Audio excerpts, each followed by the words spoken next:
اهلا وسهلا بكم متابعين الاوفياء لقناه شوف واستفيد. مرحبا بكم. اليوم جيناكم بجوله خاصه ومميزه من قلب كورنيش سلا بين مسرح الكبير محمد السادس وفندق الدوليز وبرج محمد السادس وماكدونالدز بمدينه سلا. الاجواء كما كتشاهدوا رائعه، مناظر تخطف الانفاس والحياه نابضه بالحيويه. هنا الزوار كيعيشوا تجربه سياحيه لا مثيل لها، نزهات عائليه، جلسات ممتعه، تصوير اجمل لحظات، ذكريات وخلفيات ساحره تحبس الانفاس.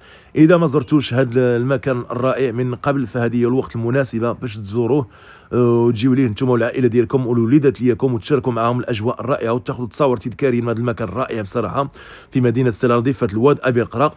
كورنيش سلا اليوم كيشهد اقبال كبير من الناس الى باغيين يكتشفوا الجمال المدينه ويستمتعوا باحلى اوقات. كنضمن لكم تجربه غتبقى في الذكريات. وما تنساوش تشجعونا بلايك والاشتراك وشاركوا الفيديو مع الاصدقاء باش يوصل لاكبر عدد ممكن ويستافدوا الناس كاملين. وزوروا سلا، اكتشفوا الجديد واكتشفوا هذا المنصه المائيه الجديده واستمتعوا بالسحر المكان مع شوف واستفيد. ومرحبا بكم كل المشاهدين الاوفياء الاحباب ديالنا اللي كيشجعونا، كنشكركم بزاف.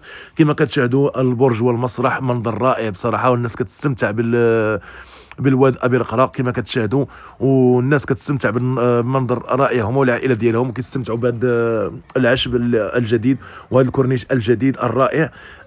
حبيت نشارك معكم هذه الاجواء الرائعه، واخا اليوم خفيفه، نهار الحد كتكون اقبال عليها كبير بزاف.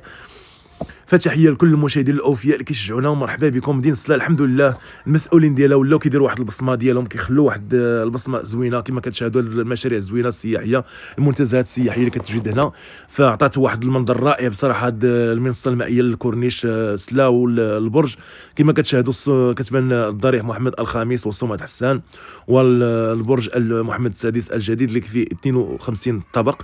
وبصراحه المنصه عطات واحد المنظر زوين بزاف بزاف لوطيل الدوليز.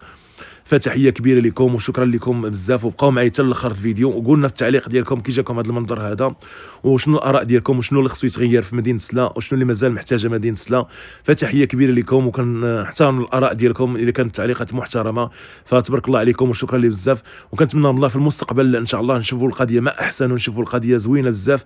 فشكرا لكم بزاف على الحضور وشكرا لكم ومرحبا بكم في قناه شوف واستفيد.